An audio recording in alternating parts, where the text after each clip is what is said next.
Alright, so here is my first attempt at doing a vlog.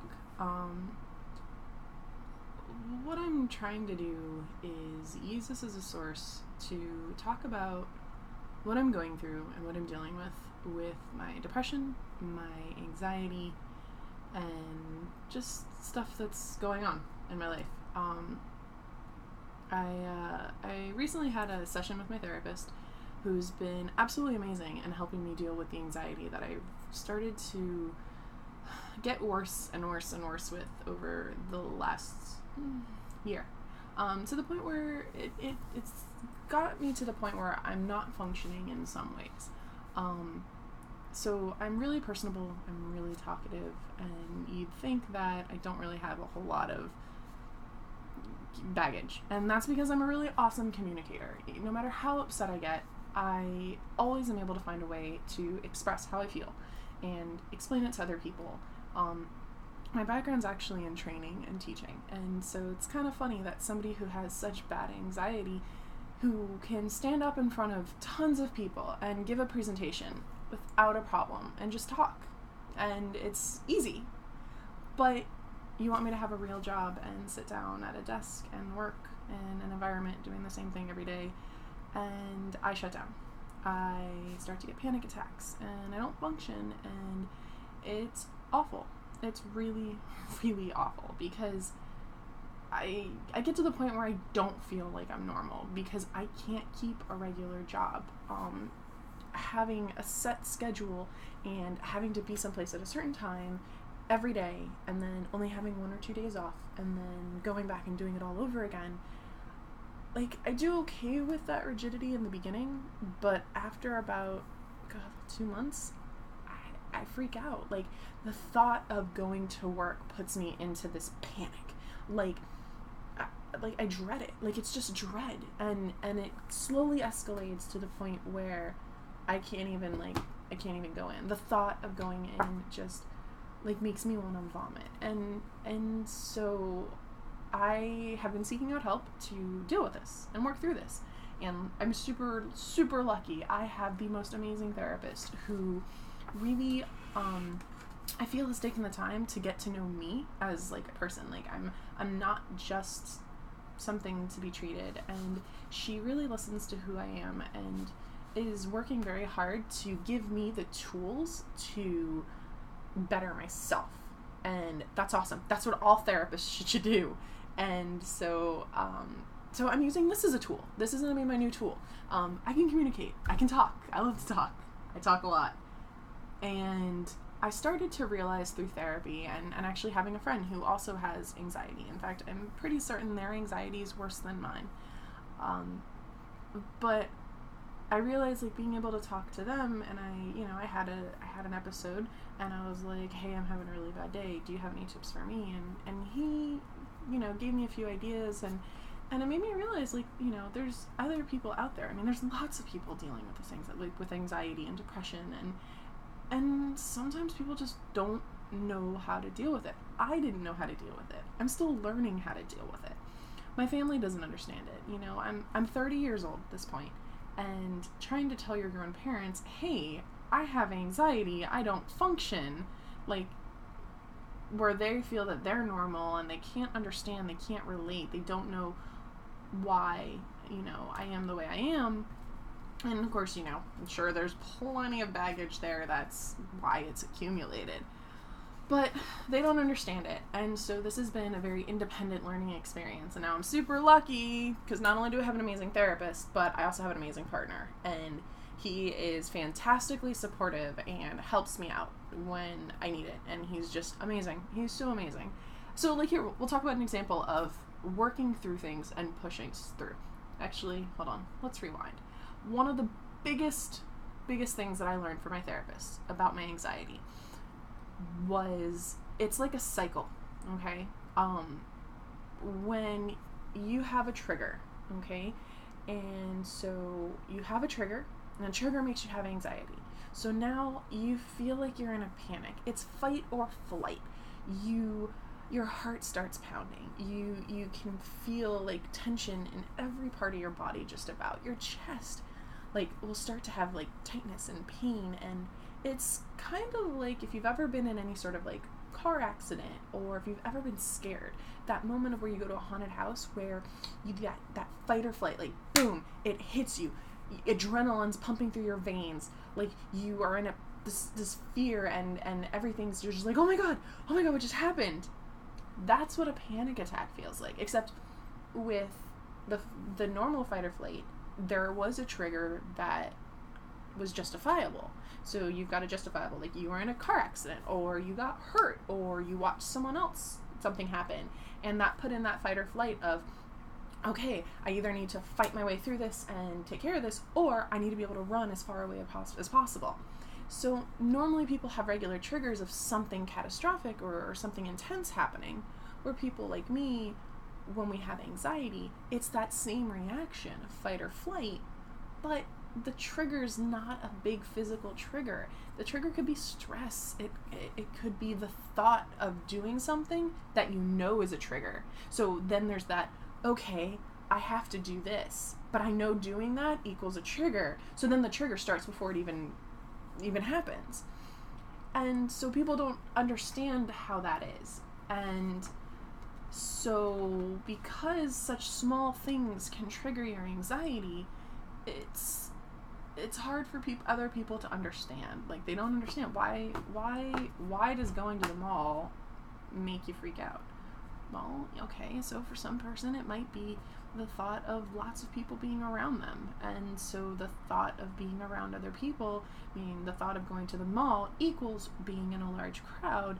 So now the thought of going to the mall is the trigger. Like, as soon as you start thinking about the mall, the anxiety starts to kick in, because it's one thing equals another, which equals another. And so one of the things that I learned in therapy was anxiety is a circle, okay? It's a cycle. And the good news is that no matter how bad your panic attack is, on a scale of 1 to 10, and a 10 is where you feel so fearful and so panicked and so much anxiety that you feel like you're going to die. Like, you feel like your chest is giving in, and you feel like you need to go to the hospital at that very moment because you feel like you're going to die. And so that's a 10. And luckily for me, I don't get to 10s. My anxiety gets bad, but I've always been a little bit on the Vulcan side, so logical enough going, oh my god, why am I freaking out? I shouldn't need to freak out. This is silly. I'm freaking out over no reason. But saying that doesn't stop the freak out. So luckily my scale of anxiety usually will bring me to like my worst is like a 7 or an 8, where I feel really awful, but I don't think I'm gonna die. But some people do. Sometimes it gets really bad. And so, alright, so you know that you've got this trigger, and so it can bring it up to this high 10. And the good news is that even if you're at a 10, it's a physical response. You're in fight or flight. Good news is your brain and your body can only pump out so much hormones. It can only put out so much endorphins before it's just drained. You've drained all the reserves. So, as I said, good news, a panic attack can only last so long. It's usually, from what it was explained to me by my therapist, is about 30 minutes, because that's how much hormones and endorphins that your body and brain can release. That's the maximum amount. So good news is that if you do have a panic attack, you can tell yourself, okay, this is going to be over eventually. It will end. It will drain out. It's going to suck until then. But if you can put it in your mind that you can just ride it out, just think of it as a storm, and you're in a car and you're driving, and this is a really shitty ride, but eventually it will run out of gas. Eventually it will stop. You're going to be exhausted, but it will stop. And so that's one thing to look at, that, okay, good, panic attacks, anxiety, it's going to stop. But at the same time, now we, as people with anxiety, now say, okay, well, that was my trigger. I don't want to do that anymore, because that is a trigger, and that trigger makes me feel anxious, and it makes me feel this way. So I don't want to feel that way anymore. So then you stop doing the things that are triggers.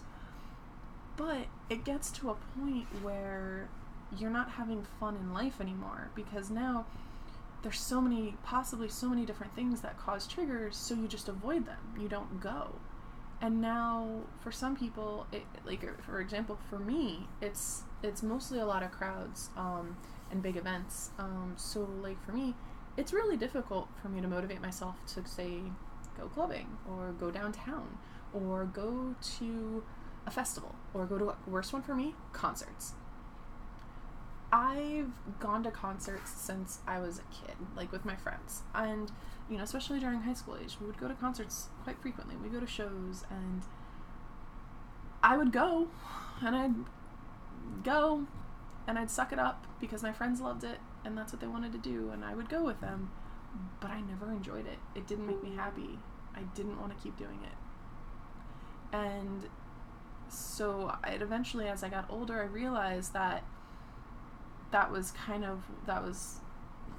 never enjoyed them, okay? Like, I just never enjoyed it. And so finally, when I eventually got on medication and I went to a concert, also, I have very sensitive hearing, and so loud noises physically pain me.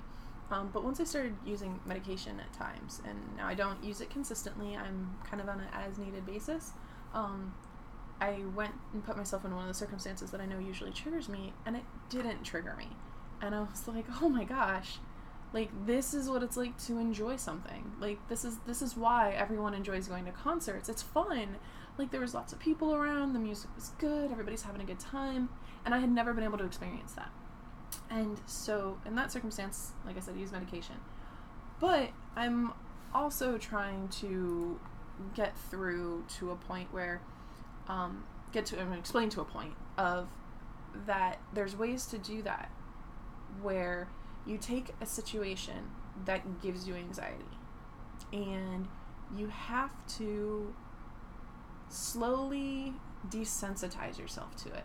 Like, you have to put yourself in the position where you know it's going to trigger you, but not go completely in. Like, let it go, let it trigger you a little bit. Use other techniques, breathing, mental, push through, and eventually, if you push through long enough, it stops being a trigger. You desensitize yourself to it.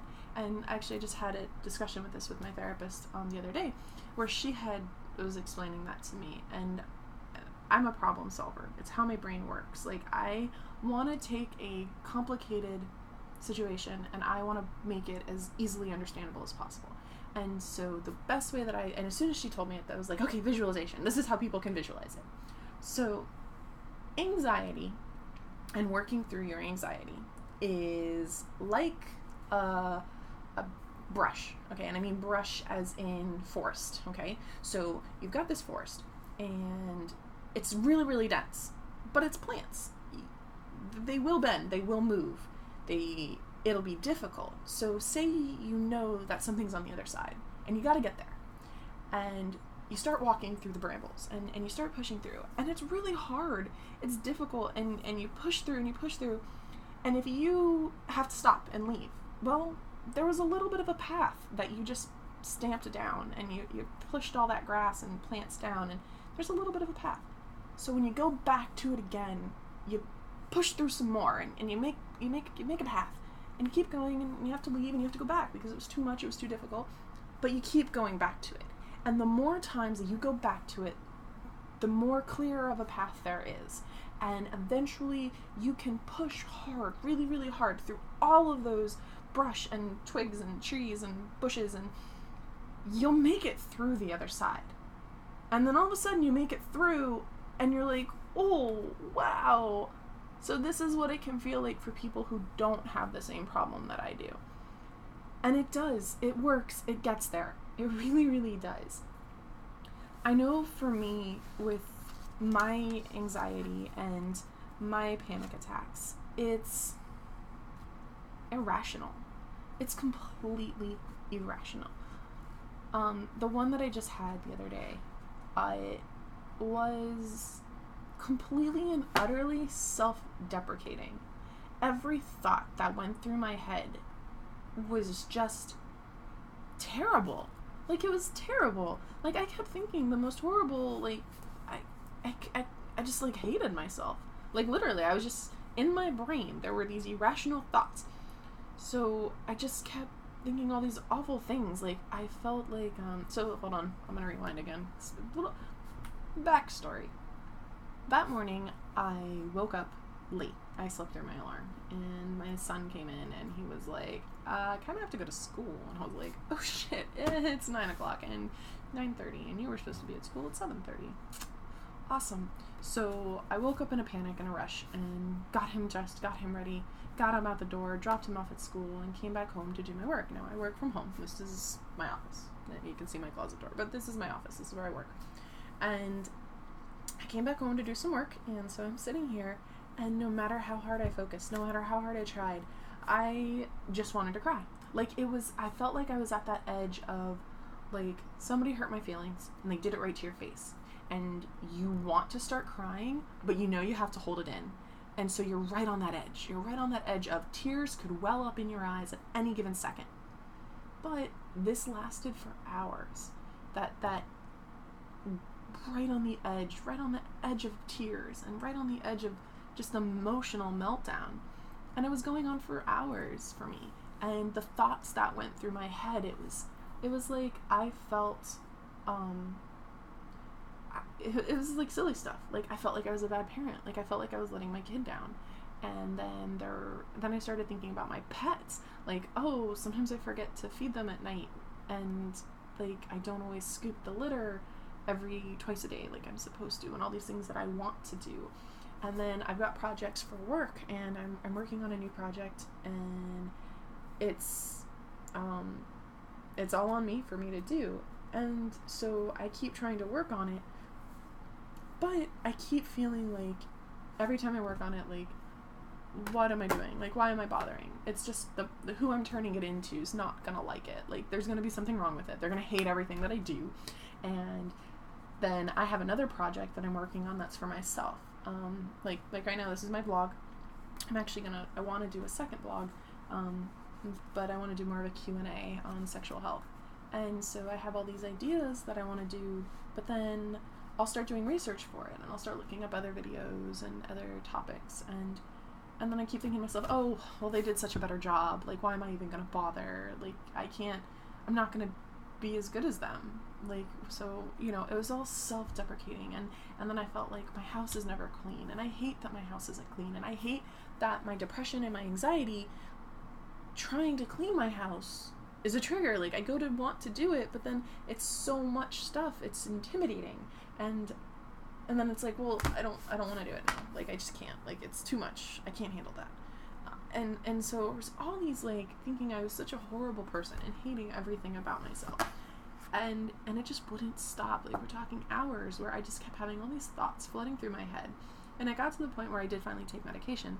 I took half of what I do, what's prescribed to me, and luckily that worked. And all of a sudden, within a half hour to an hour, I was like, all those thoughts finally dissipated. And I was like, oh.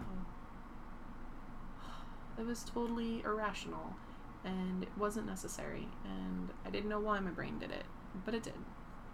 And it was really hard. Like, I even want to cry now, even thinking about it. Like, I was so down on myself. Like, I was hating myself so much for no reason. And eventually, and in this circumstance, I had to use medication. For those of you who want to know, I had prescribed to me 0.5 milligrams of Klonopin, which is an anti-anxiety medication, and it's given to me for using as needed. It makes me really, really, really tired, which is normal. It's a side effect of Klonopin. So I decided to take only half. So I did 0.25 milligrams of Klonopin, and like I said, within an hour, it was enough to bring down all of the irrational thoughts and all of the panic and the self-loathing. And so for me, it worked. You know, and it is a benzo. They are very addictive. You have to be very careful with them. But there are certain circumstances where it can be really helpful. Especially with somebody like me. So I'm very, very sensitive to medications. And I don't mean sensitive as in, oh, they make me feel bad, or no, sensitive as in systemically. And that means, like, throughout my entire body. Like, I've had medications where, I almost like an allergic reaction, like started having swelling, my lips swelled. I had other medication that made me instantly put on weight. Within 2 weeks, I put on almost 10 to 15 pounds, and I'm already a big girl, and physically, and because of my back, that was really, really bad for my back to put on that extra weight. So I had to stop that. And so most of my treatments have to be homeopathic in some way, mostly just out of necessity, because I get sometimes physically ill from other medications. Like, I had a really bad ear infection, and I reacted really bad to antibiotics. Like, it's the fillers, it's the coloring, it's who knows what the hell it is. But for me, pills and I just don't get along at all. It sucks. It really, really does. So I think medication has its place, and if you have a responsible therapist who can help, get you the right prescriptions, I don't think it's necessarily something to be fearful. I think that they really, really do work really well, and you have to just, risk and benefits. You have to just make a scale, and do the benefits of the medication outweigh the risks? Like, are the side effects, yes, the side effects suck, but does being happy and functioning, is that more important to you than the side effects?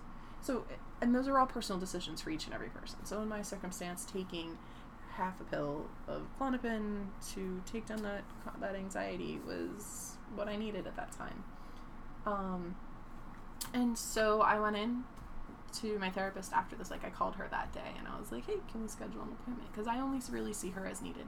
I used to see her regularly. I worked through a lot of my major stuff, and so now it's kind of like maintenance. Like, her and I have this agreement because I am very self-aware, and I know when I need help, and I am not afraid to ask for it. And so she understands that, and she trusts me, that knows that I will come to her when I need her. And so, yeah, so I went in with her, and I told her about my idea of wanting to do the YouTube channel for sexual health. And I also talked to her, and I kind of made the idea of this blog. I was like, I wonder if I should just start a video blog, because I'm a really great communicator. I love being able to be completely open with people, and I hide nothing about myself, unless it's going to hurt people, but I don't hide anything about myself. I'm pretty open about everything about my life, and I'm very open about my anxiety and my depression, something I have been dealing with since I was about 16 years old, is really when the depression started to be bad. But I remember having, when I was little, we're talking elementary school, I remember wanting to run away, and I remember feeling suicidal. The suicidalness didn't get stronger until I was in my teens, more so 16 to 18 was when it was the worst. And so, I've been through lots of ups and downs since my entire life. And I'm realizing now that, it's alright. It happens. There's a lot of us out there that are fighting with mental health issues. And, we kind of have to be there for each other. And so, because I am and feel like I toot my own horn, but I feel like I'm such a strong communicator, I want to share what I'm going through as an adult, experiences that I had in my teen years, experiences of being a parent. Being a parent changed a lot of things for me. And I feel like there's not always a lot of resources to tell you that it's okay, that, some of the feelings that you go through pregnancy and the early ages of parenting, and, as it continues to go on, like, that some of the feelings that you feel are okay. Like, it's normal. Our society has created this image of the perfect mother or the perfect parent, and that you're so strong and you're there to support your family, and I don't agree with it. Like, yes, we're parents, yes, we're strong, but we can't always be strong. We have our weak points, and that's okay. Like, you just have to have a support system that you can turn to, and if you don't have a support system, you either have to make one or give yourself the space that you need to work through it. I was the first one in my friends to get married. I got married really young, so a little bit about me. I met my husband when I was 18. I met him the summer I turned 18. It was just supposed to be a summer thing. I was going away to college. I went away to college for 2 weeks. Hated it. Absolutely hated it. I had moved over 5 hours away. I absolutely hated it. I missed him. I hated the school. I hated my roommate. I was miserable. And so I, after 2 weeks, called my parents and asked them to come get me. And so I went back home. and I went back to the community college, and I continued to date who's now my husband. And so we continued dating. By the time that I turned 21, we got married a few months later. And so we'd been together for 3 years already by the time we got married. And now, let's see. So I got married at 21, and then I had my kid, I think at like 24, 25? Yeah, 24. Yeah, it was 24. It was just before my 24th birthday, I think. And so I had him right before my 24th birthday. And so I had my kid at 24, and so here I am now at 30, and I've got a 6-year-old. You know, I went through and started my life really early, whereas I'm 30 now, and our friends are just now getting married in the last, 3 years, 2-3 years. And so I'm experiencing things, I feel, at a completely different rate than most people. But I really want to start talking about it and talking about what I go through as a person, and I guess put myself out there. Like, there's a lot about me that I'm hesitant to share, but I want to share, and I want to be open about, and I want to be public about. But it's really scary because you kind of think, well, what happens later on? Like, what happens if people see these videos, and people watch them, and they learn about me, and they learn about my weaknesses? Is somebody going to try to exploit those? But sitting here and talking and explaining myself makes me realize that there's hope that maybe other people will relate to this and feel guided, like maybe get some guidance out of it, or get some insight to help them figure themselves out. And if I can help more people deal with what I've had to deal with, then it's risk versus benefits. If somebody does decide to exploit me and judge me based on what I talk about in my life and the choices that I make, that's fine. If I helped one other person get through the trouble that I've been through, then it's worth it. I will self-sacrifice for the better good of other people. So that's my goal with this. See, look, I'm such a sap. So, yeah, that's me. That's who I am. And hopefully I'll do another post soon enough, and we'll talk about some more stuff. Peace out.